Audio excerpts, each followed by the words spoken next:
Olá e bem-vindos a mais um Rabruta Chats. Hoje a gente vai mergulhar de cabeça num tema que, olha, sempre gera muita discussão. A crença de que a Terra é plana. Ela tem algum espaço dentro do judaísmo? Será que os textos antigos defendem essa ideia? Bom, preparem-se, porque a gente vai fazer uma viagem incrível, desde a Bíblia hebraica até a mística da Cabala, para entender como o pensamento judaico realmente lidou com a ciência e a forma do nosso planeta. É uma história fascinante de debate, evolução e, acima de tudo, uma busca pela verdade.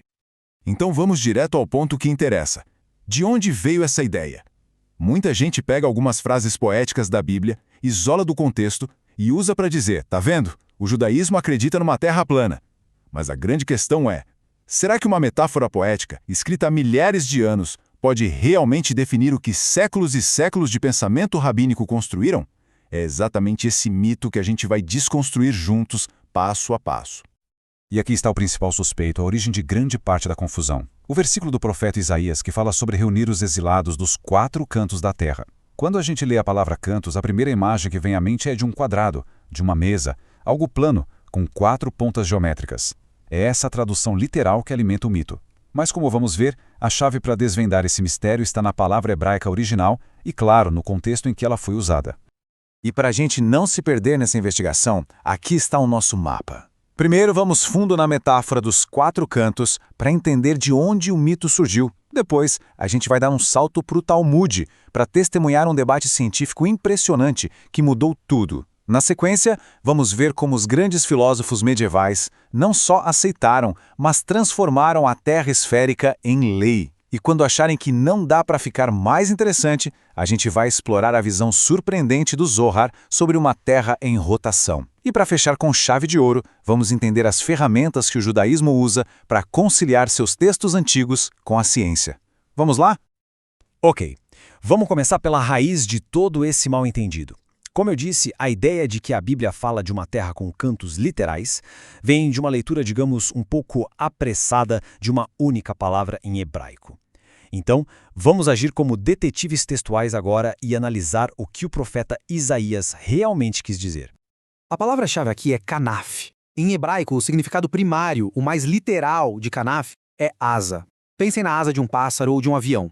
Ela marca a extremidade, o limite. Por extensão, a palavra começou a ser usada para significar a borda, a extremidade ou o ponto mais distante de qualquer coisa. O ponto crucial aqui é que a ideia principal não é de um canto geométrico de 90 graus, mas sim de alcance, de extremidade, de até onde algo vai. E o mais incrível é que a própria Torá nos dá a resposta. Não precisa nem procurar muito. Lá em Deuteronômio, a mesma palavra no plural, kanfot, é usada para descrever as 4 pontas de uma vestimenta, como o talit, o manto de orações. Agora pensem comigo, alguém realmente imagina que o manto de oração é um cubo? Claro que não, são as 4 extremidades do tecido. Então se kanfot significa extremidades quando se fala de uma roupa, por que significaria cantos literais quando se fala da terra? A interpretação mais lógica, e a tradicional, é que se refere às 4 direções cardeais, norte, sul, leste e oeste, uma forma de dizer o mundo inteiro. E aqui vem a regra de ouro. Contexto é tudo. O capítulo 11 de Isaías não é um tratado de geografia ou astronomia. É pura poesia. É uma profecia sobre redenção, sobre esperança. A promessa é que o povo exilado seria reunido, não importa quão longe estivesse espalhado. A expressão dos 4 cantos da terra é uma figura de linguagem poderosíssima para dizer de todos os lugares imagináveis, de cada ponto distante do globo. É linguagem teológica e não um manual científico. Bom, agora que a gente já desmistificou a questão bíblica, a história fica ainda mais interessante. Porque se na Bíblia a linguagem é poética, no Talmud a coisa muda de figura. É lá, nas academias rabínicas da Babilônia e de Israel, que a tradição judaica se encontra de frente com o pensamento científico da época. E é nesse encontro que acontece uma virada de chave, um momento decisivo em que uma escolha foi feita, e essa escolha mudou tudo. Imaginem a cena. Estamos no Tratado de Pessaquim. E surge um debate fascinante sobre o que acontece com o Sol durante a noite. De um lado, tínhamos os sábios de Israel. A visão deles era mais alinhada com uma leitura literal da cosmologia de Gênesis. O Sol, à noite, passaria por cima de uma espécie de domo, o firmamento. Do outro lado, tínhamos os sábios das nações, muito provavelmente os cientistas gregos da época. Eles defendiam outra ideia. O Sol, à noite, viaja por baixo da Terra. Agora, pensem bem. Essa segunda ideia só funciona, só faz sentido, se a Terra for uma esfera.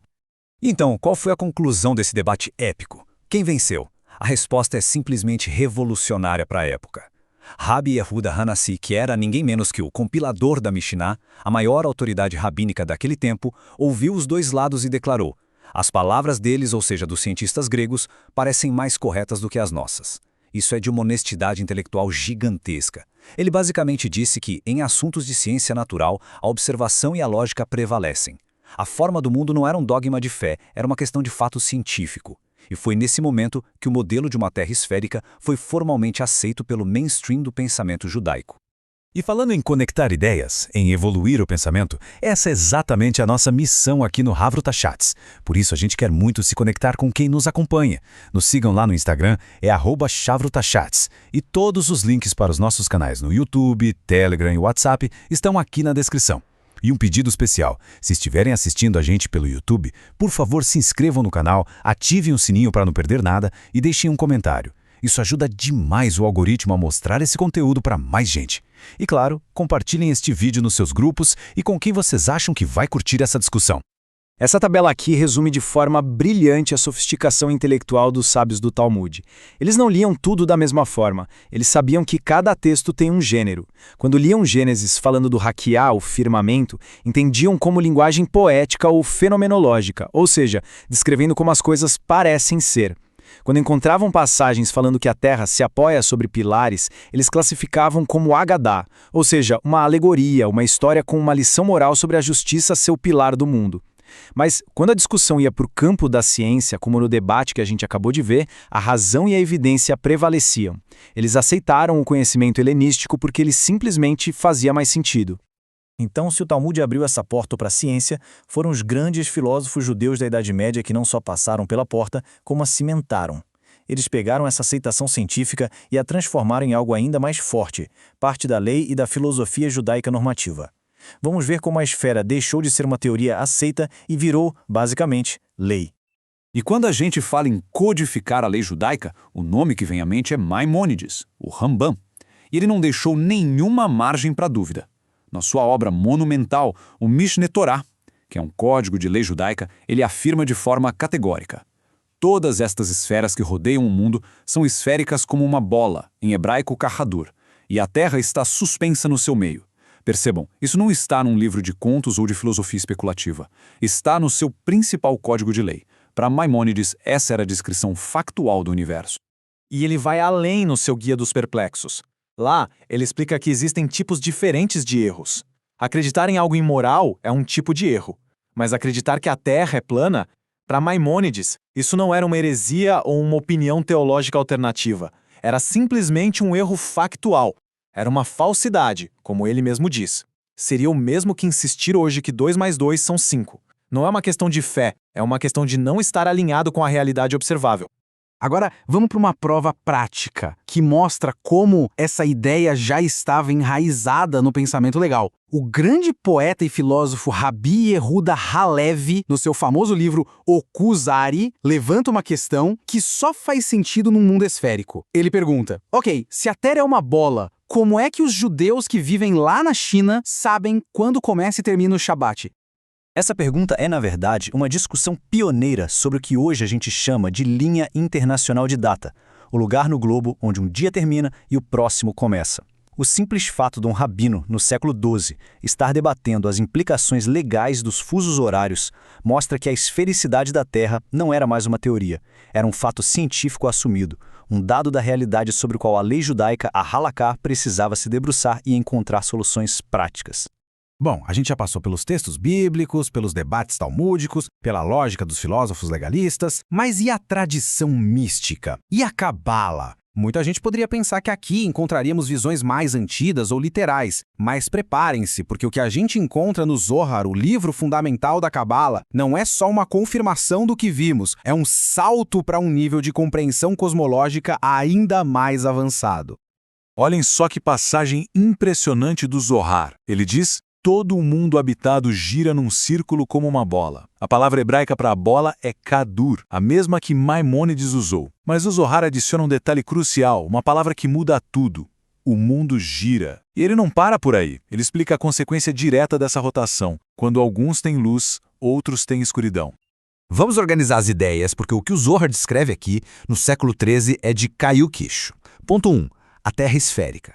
Ponto 2, e esse é o grande pulo, a Terra gira sobre seu próprio eixo. Ponto 3, é essa rotação que explica o ciclo de dia e noite de forma global, com lugares diferentes da Terra vivendo momentos diferentes do dia ao mesmo tempo. Ele chega a descrever a existência de antípodas, pessoas vivendo do outro lado do mundo. Isso é muito mais sofisticado do que o modelo grego de uma Terra esférica, mas estática no centro do universo. É uma visão séculos à frente de seu tempo. Chegamos então à nossa sessão final.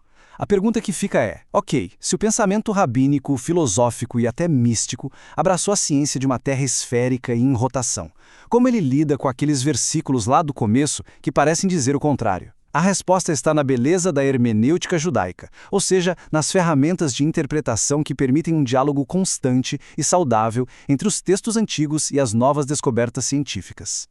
O judaísmo basicamente usa uma caixa de ferramentas intelectual com 3 instrumentos principais. O primeiro é reconhecer a metáfora poética. 4 cantos da terra não é literal, significa todas as direções. O segundo é entender a linguagem fenomenológica. Quando a gente diz o sol nasceu, ninguém acha que o sol literalmente se levantou. A gente está descrevendo a nossa experiência, como as coisas aparecem para nós. A Bíblia faz o mesmo. E o terceiro instrumento é identificar a alegoria moral. Quando um texto fala dos pilares da terra, não está falando de colunas de concreto, mas da justiça e da moralidade que sustentam o mundo. E a prova final, a prova prática de que tudo isso não é só teoria, está na vida judaica hoje. Toda a complexa estrutura da lei judaica, a Halaká, que lida com o cálculo do início e do fim do Shabat e dos feriados em qualquer lugar do mundo, de Tóquio a Los Angeles, só funciona porque se baseia na realidade de um globo esférico em rotação. A lei prática judaica não apenas aceitou, mas incorporou essa realidade científica há mais de 1000 anos, não como uma concessão, mas como uma afirmação da verdade sobre o mundo em que vivemos. E assim a gente conclui essa jornada. Vimos que, longe de temer a ciência, a tradição judaica consistentemente a abraçou como uma ferramenta para entender melhor a criação. Isso nos deixa com uma reflexão final, uma pergunta para o futuro. Se o judaísmo soube dialogar tão bem com a ciência grega, com a astronomia antiga, como ele continua esse diálogo hoje, diante das descobertas da física quântica, da teoria do Big Bang, da neurociência?